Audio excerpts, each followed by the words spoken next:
नाही आता मी सगळ्यांना पत्र पाठवले त्या दिवशी पण फोन केले आहेत आणि माझी जी मूळ मागणी जी आहे ना ती एकदम रास्त आहे आणि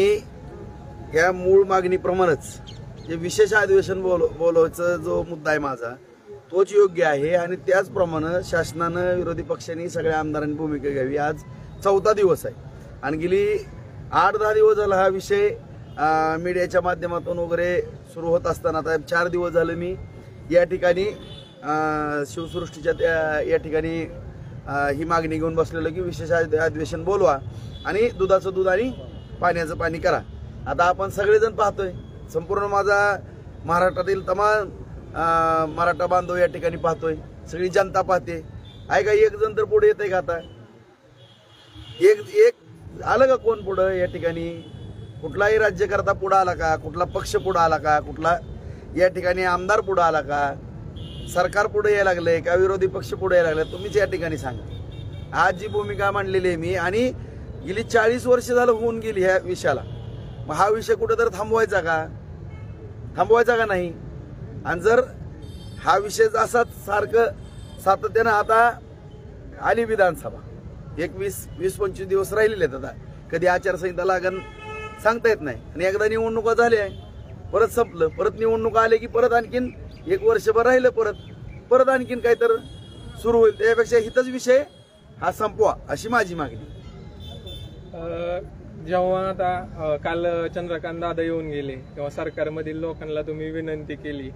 अनेक लोक म्हणले की तुम्ही सरकारला पाठिंबा दिलेला होता पण आज महाराष्ट्रात अशी एक टॅगलाईन फिरते की पहिला आमदार आहे की ज्याने ओबीसी मधनं आरक्षण द्या अशी मागणी केली त्यावेळेस बाकीचे जे समाज आहेत किंवा लोक असतील त्यांचं म्हणणं काय आलं तुमच्यापाशी किंवा तुम्हाला येऊन भेटली लोक मी माझ्या मागणीवरती ठाम आहे। आता कोण काय म्हणत असेल किंवा काय आणि कोण मला काय कुठल्या प्रसिद्धीच होता द्यायचं नाही किंवा मला काय हिरोगिरी करायची नाही काही नाही उद्या मी माझी भूमिका का मांडलेली आहे आपल्या सर्वांच्या लक्षात आलं असेल की सातत्यानं हा जो विषय चिघळत ठेवला जातो हा कुठेतरी विषय संपवा आता एकदा हा विषय विधानसभेत तर संपणार आहे किंवा कोर्टात तर संपणार आहे हा विषय संपून सगळ्यांनीच एकमताने ह्याच्यावरती काहीतरी निर्णय घ्या आणि हा विषय सातत्यानं चर्चेत राहून देऊ नका ह्याच्यावरती काहीतरी तोडगा काढा आणि जी काय समाजामध्ये दुही निर्माण होणार आहे हे कुठेतरी थांबलं पाहिजे ना आता आणि तीच माझी भावना आहे। आणि उद्या ह्याच्याकरता आता काही म्हणले की तुम्ही आमदारांची भूमिका स्पष्ट भूमिका मांडली मी जे काय असेल ती माझं राजकीय काय व्हायचं ते होईल आता बरोबर आहे। राजकारणात मला काय फायदा होईल तोटा होईल हा मुद्दा नंतरचा शेवटी तालुक्यातली जनता ठरवून मी उभा पण राहायचं का नाही जनतेनं जर या ठिकाणी म्हणलं शांत बसा शांत बसू त्याच्यात काय एवढं आज कुठल्या पण माध्यमातून मी समाजाची सेवा करत राहील।